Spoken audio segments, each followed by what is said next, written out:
Okay, this is just a short final wind test. The wind noise has been great now on mountain roads and back roads and the 55 mile an hour highways and the 45 mile an hour stuff.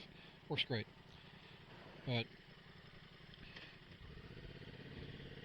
I've added one last thing to the helmet to cut down on every bit of wind noise, because it still wasn't passing my test for interstate speeds. Get up around 75 miles an hour, and it was still pretty loud. So after doing one last thing, I just wanted to test the high speed run. See what the results are. Approaching the Gorge Bridge. I'm doing 75 miles an hour now.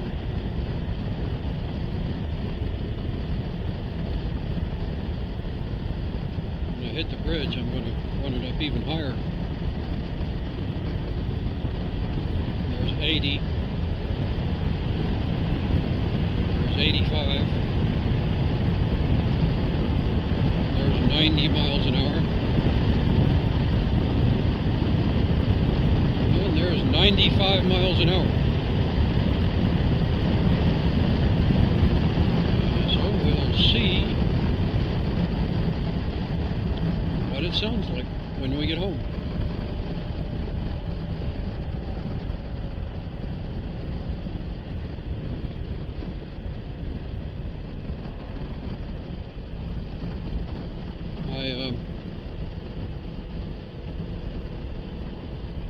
I had done everything I could think of except one last thing. There's a skirt that you can put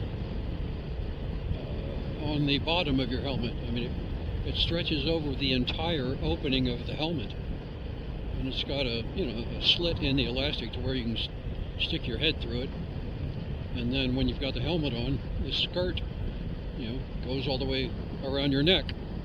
And I don't really feel it on my neck.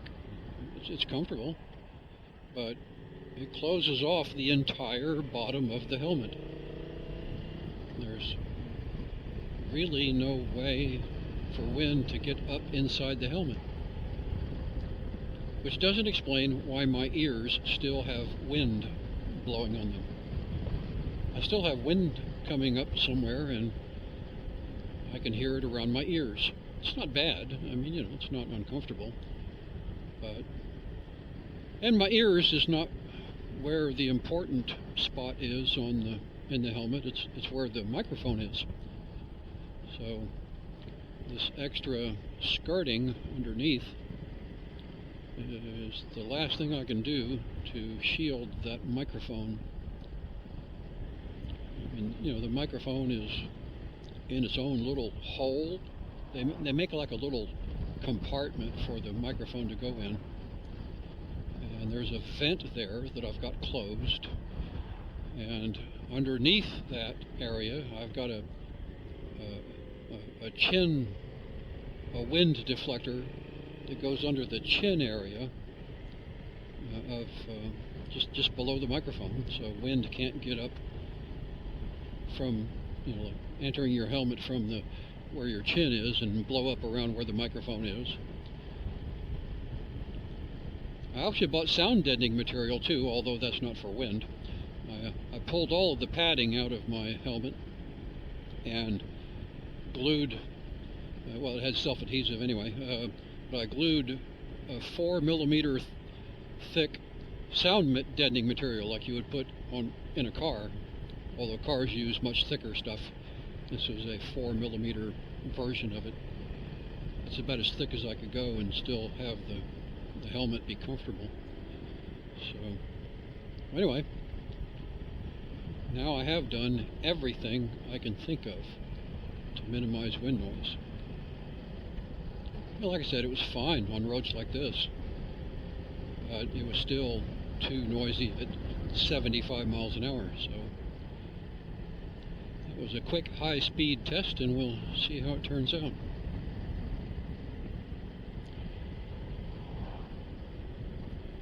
This is a shortcut home.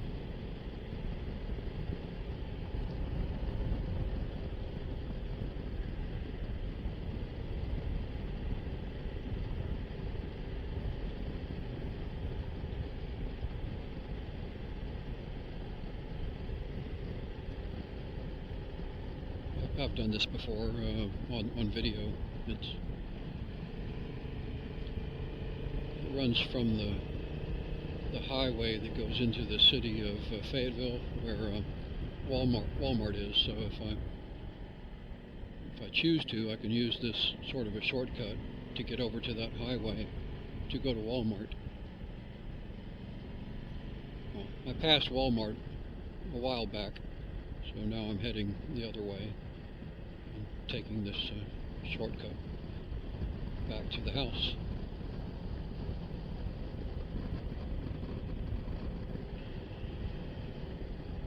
Most of the time you don't see deer along here, but you sure got to keep your eyes peeled, because deer pop up at the last possible second.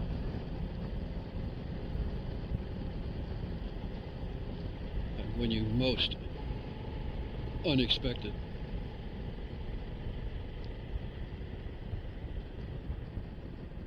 They sit and wait until they see you glance down at your speedometer. And as soon as they see you glance down, or glance off in the opposite direction, they time their jump the instant that your eyes look a different way. They have a sixth sense. So as your eyeballs are rotating to the right, they're jumping at you from the left in that same instant. So you smack into them without ever even seeing them, because they wait for that precise moment.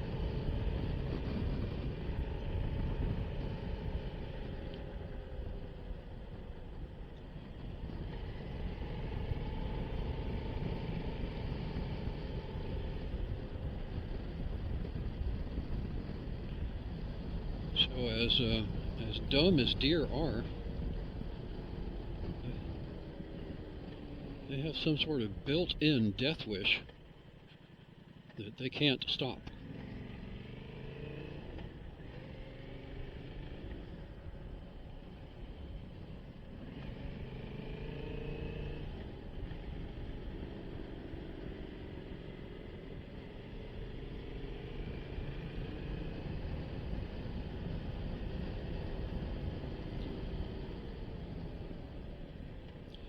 This is something that's really common up here.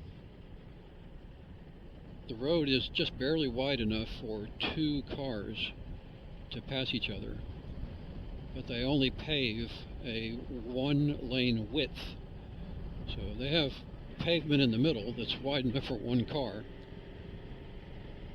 but if a second car comes the other way, the both of you have to pull off into the gravel in order to pass each other. I mean, you know, it works, and it cuts their paving down to half, 50%.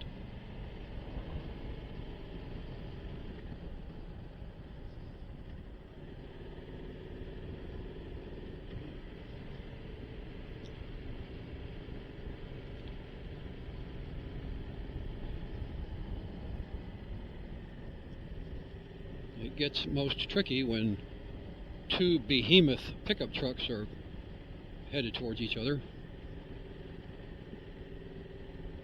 The widest passenger vehicle basically on the road. So you have a 7-foot wide pickup approaching a 7-foot wide pickup. But they're so used to it, they don't care. They fly right past each other, veering off into the dirt off the side of the road, and they pass each other at 50 miles an hour within inches of each other.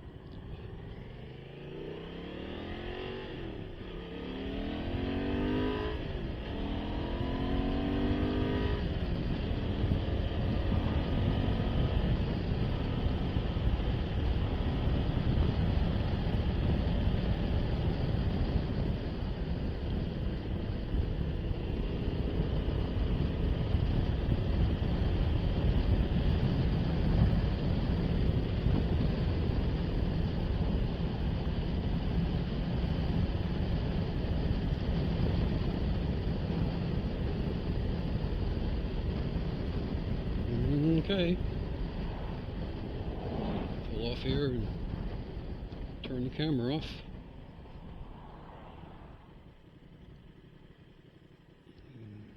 Go home and have some lunch.